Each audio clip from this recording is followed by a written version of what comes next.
Okay, we are going to talk about the clavicle and answer the questions: what is clavicle and what are its primary bony landmarks?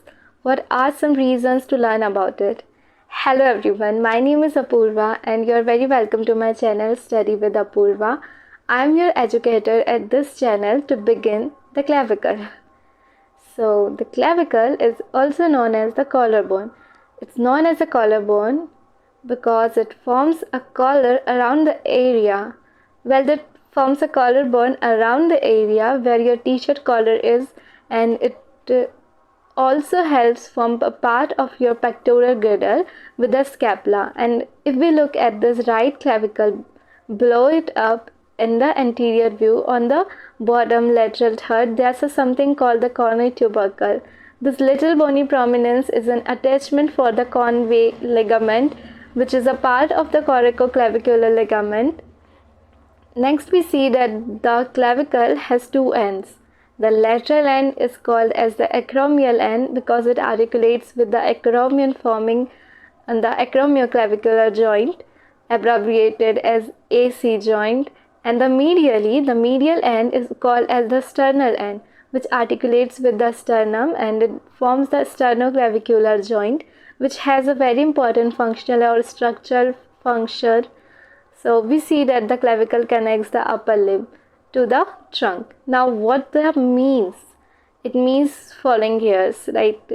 Let's take a cross section of the right shoulder joint. There is a humerus which just articulates with the scapula, and it looks like the whole upper limb is just floating on the rib cage, but it's not the case.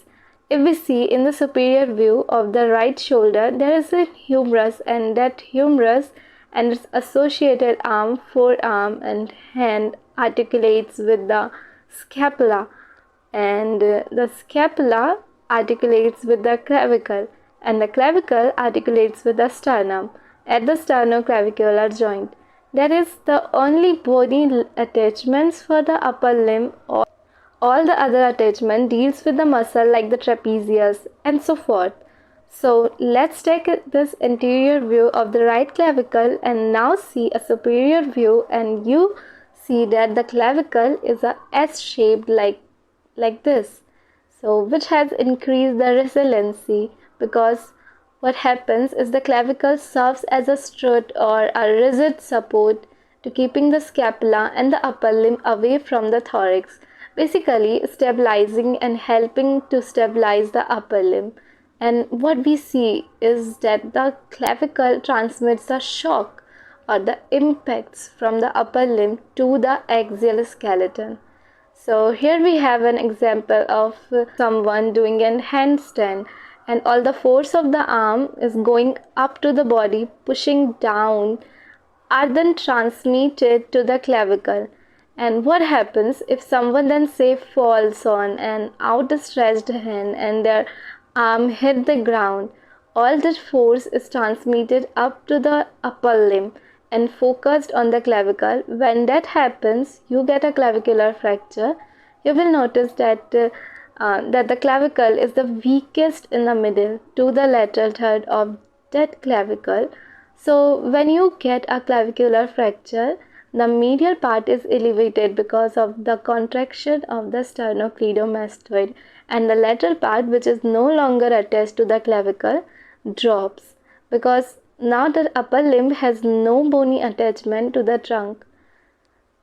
So what happens then is often you will then take people to help, is they will have like these bandages that keeps the shoulder up, or sling that helps to keep the shoulder up and stabilize until it heals.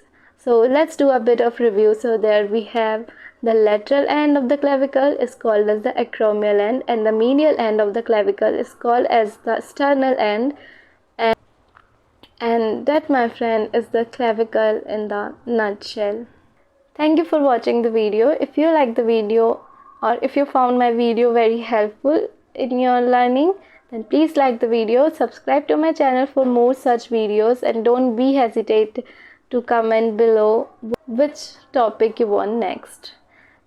Till that, this is Apurva signing off.